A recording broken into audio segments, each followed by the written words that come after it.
After the most excruciating 12 hours of pain that I have ever seen, TikTok is officially back. I was tired of scrolling through my old photos and deleting contacts. I'm not gonna lie, I needed something to procrastinate. I needed to use my time less wisely. Now, I went ahead and recorded this video under the assumption that we were gonna go dark for much longer, but no. Thanks to President Trump's efforts, and that's just me reading what TikTok put out there, TikTok is back up and they are going through the process of restoring services around the US as we speak. Now, this is only a temporary thing because President Trump isn't fully in office and all these things were promises, and a plan has to be brought down because they're still taking our data, right? That should be the biggest concern. They're still taking our privacy and our freedoms and all this other, that should be the main concern. So as it stands right now, I can finally go back and download my favorite sounds and favorite videos from the Clock app. And I'm genuinely excited. Like, I know I seem a little bit sarcastic here, but the ability to be back on a social media platform is, crazy as it sounds, it feels good. Not because I wanted to see people twerk or people do degenerate things, because that's not even what my feed persisted of. Just the idea generation, the creativity, the places to go eat, all the things that TikTok provided were really, really good to me and for me. And I'm not even talking about the financial aspect. I just mean from the aspect of having some sort of pseudo community that's on social media, you know, a place that I can build from was great. Now, I don't know what the future holds. This could be something temporary, just something to soothe your stomach right now, but hopefully they find out some way to rectify the situation that doesn't have somebody that owns something sell 100% of it, because I guess that's the best case scenario at this point. But ultimately, the app is back. But I will say, for the large majority, heed this warning about diversification. You need to diversify. Anything that you have can and will be taken away from you at this very moment. So for the creators that already started to migrate to Instagram, to Facebook, to YouTube, to X, to any other platform, I would go ahead and say continue those endeavors and go back to the Clock app. I know the Clock app is fun and it's something that blew up and you didn't think it would be there for a long time, but I saw way too many creators who were crying about the Clock app disappearing. Those are people that were making anywhere between $30 a month to $30,000 a month. It can go away at any time. Now, with that being said, back to the video. Just a few months ago, a lot of people thought that this would be some sort of fantasy, but the fantasy turned into reality fast for a lot of people scrolling on their favorite app just to see it not refresh, or being hit with a big old fat warning sticker that said, hey, come back later. Maybe not. And I know a lot of people didn't think that this situation would ever come to fruition, but the day of reckoning is here, and their platform of choice, their platform to get their news, their information, their platform to Google, and hell, for a lot of people, their business platform is gone. Really not fair that, like, they're banning TikTok, and I know it's dramatic as hell that I'm crying, but I just seen the video of the girl that made the renegade dance. Yeah, how I'm gonna survive. This app was literally supposed to be my way out. So for everyone who's saying, go get a job, I am literally working. I have no more time. I work almost every day doing DoorDash, and DoorDash pays $2 a delivery. I Instacart. I have classes Monday through Thursday in person. I have been posting on this app almost every day for 5 years, guys. Government, I'm never forgiving you for this.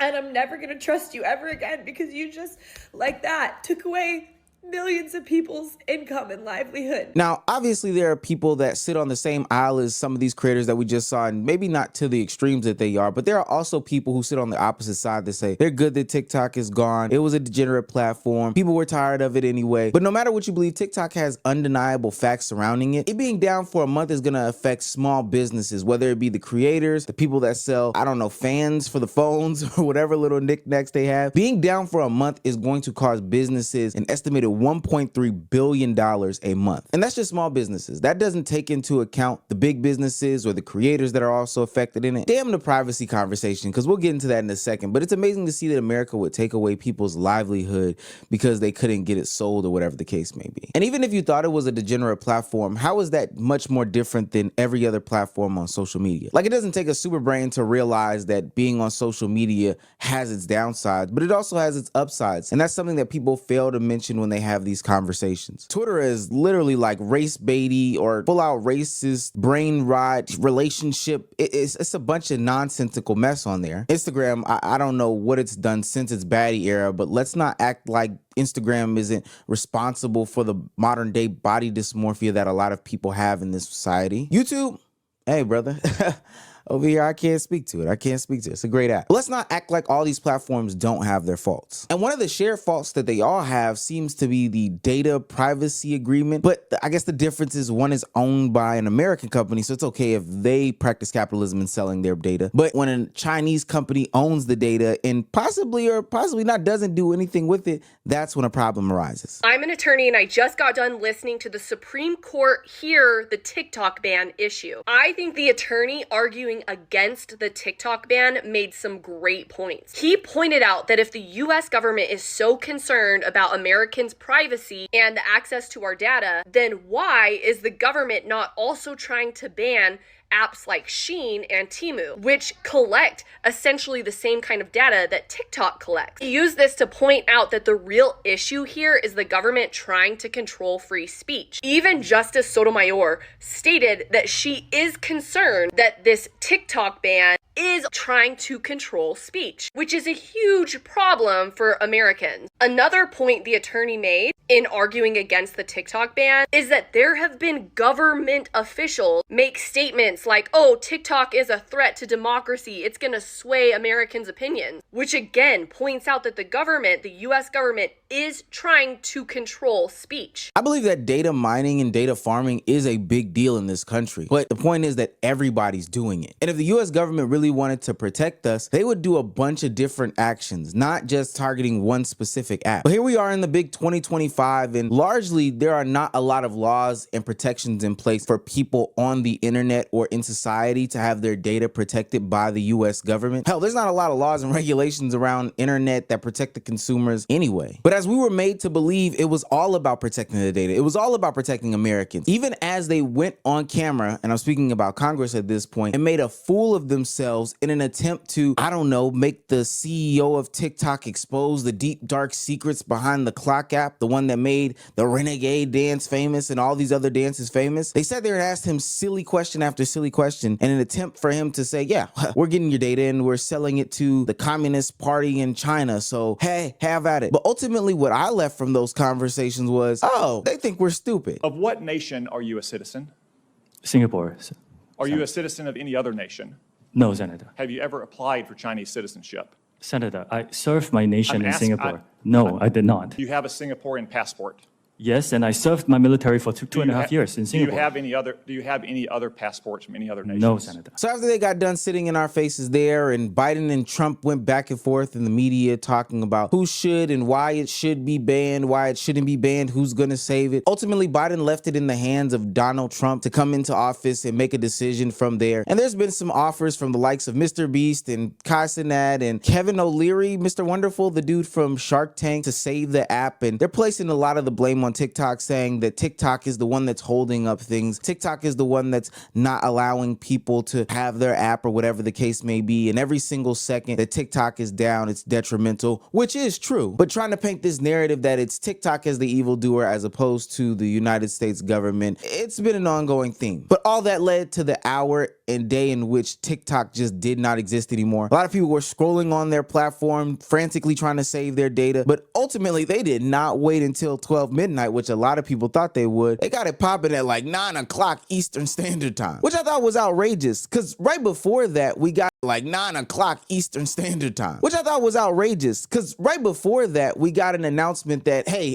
TikTok is not just the only thing going, CapCut is going too. And that platform that y'all said for a minute now, Lemon 8 to transition to, yeah, we're taking that too. And a couple other companies that were owned by ByteDance. ByteDance said, hey, if you want to silence us, be real, be truthful, and silence all of us, America. It's not just about the data at this point, right? Because you get the data from these other platforms. So we're going to go ahead and do you a favor. We're going to take away all of it. And I don't really care about those other apps. I think CapCut is the most interesting one, though, out of it. CapCut literally lets you become an editor off your phone. CapCut literally made people's careers. CapCut is a close second to TikTok in how powerful that piece of software is, and made editing and becoming a professional editor accessible to a bunch of different people. It even at one point overtook Premiere Pro as like the #1 most used editing platform. Now with TikTok and CapCut gone, this spells a lot of doom and gloom for the editors, the content creators, and the people that own small business. They're gonna have to do what people were saying that they should have been doing for so long ago, and that's diversify their platform. And to the motherfucker that keep asking me, this what you gonna do when TikTok get banned, baby?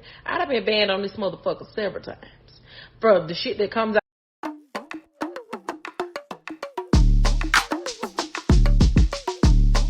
out of my mouth. I'm a real ass bitch. They always trying to take me out. You don't think I ain't bad no motherfucking backup plan? I'm an entrepreneur. I got my own shit. The Bang Yang. Do y'all know how big the Bang Yang was? And I branded that shit. We official. We locked in. We set for life. We're good. We're wealthy. I also have other social media platforms, Instagram, Facebook, and YouTube. And Facebook pays damn good. Like, I get paid just as much, like, as I do on here. So, like, you know, and I feel like any content creators that, you know, anywhere you need to be putting your content, you need to be going to Facebook. Like, Facebook really fucking pays. But it's like, yeah, y'all, like, I just been prepared for this kind of shit. Like, this shit done happened to me several times. Like, this ain't nothing new to me. Like, I done been banned before. So, I know how it feel to be without a page, without getting paid, getting kicked out of shit. I done been kicked out of the Creative Fund for a year. I still was around here making shit happen. Because what? I'm a boss ass bitch. Put some respect on my name. Bitch, put some respect on my name. Now, some creators are finding success transitioning to different platforms, but a lot of people had their eggs in the only basket, which was TikTok, which I always thought was stupid. TikTok has been one of the lower monetization platforms, one of the least rewarding for the most views, one of the ones that had the most issues with the creator fund and banning and unbanning and how they get their views. It was super ultra specific. It was something that I would never have had put my eggs in the basket like 100% on. Sure, it was cool to boost your other platforms with it, but that's all it was really used for. And to pick up a little side check due to some like click the link in the bio type stuff. But, and I do feel sad for these people, but we've been screaming this from the mountaintops for a long time now. Diversify, branch out. And now people are gonna find it harder than ever to do just that, because I don't know if people realize there's not a platform like TikTok. They quickly tried to go to the platform called Red Note, but quickly found out that this is a Chinese app. This is not an American app, because they started clapping accounts left, right, and sideways for bringing over the shenanigans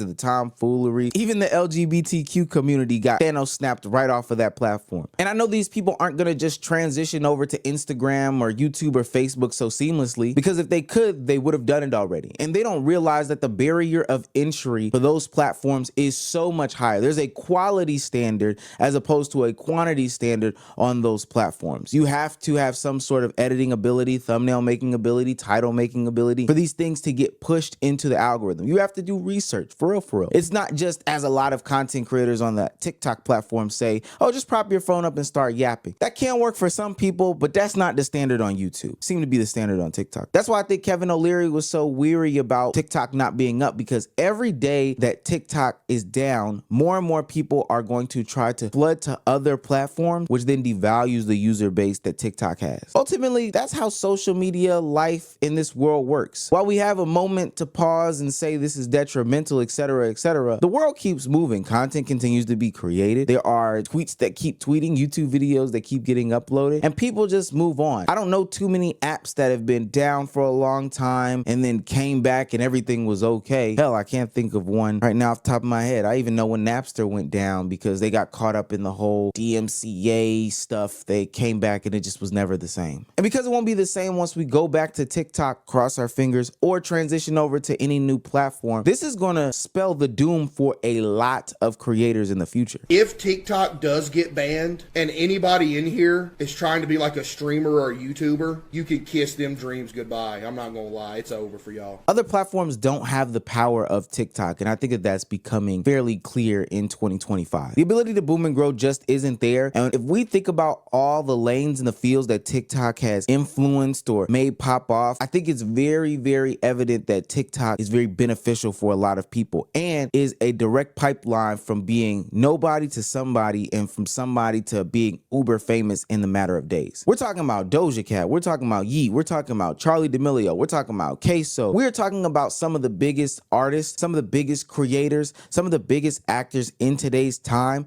have made some sort of stay on TikTok and grown to bigger cultural relevancy than just being a social media creator, but somebody that's actually famous even. And I don't know, I don't think that YouTube YouTube has that ability as a solo act, partly because people don't know how to work these different algorithms, but also because the barrier of entry is so much higher that a lot of people ultimately put it down. And the nature of the content isn't as shareable on YouTube as it is TikTok. Between all the artists and rap songs that we have today, between all the actors and personalities that we have today, TikTok is solely responsible for birthing a lot of these people. Now, Trump has announced that he's going to put down some executive order first thing Monday, or give the bill to do a 90-day stay, or give some sort of way for TikTok to stay in the United States because it sells at least 50% of its ownership to the US. But all of this seems to be anti what they were talking about in the first place. And I think that all of it is weird. What we've seen now is truly unprecedented work. The United States government seemingly deciding what platform the youth can and cannot use. Saying, hey, this is the free speech platform we want you to use and this one isn't. This one is the data platform that we want you to use and this one isn't. And making people by force make a decision. That doesn't seem much like the land of the free and the home of the brave. While we're at it, and maybe it's something we'll see in the future because that will make sure that everything is consistent,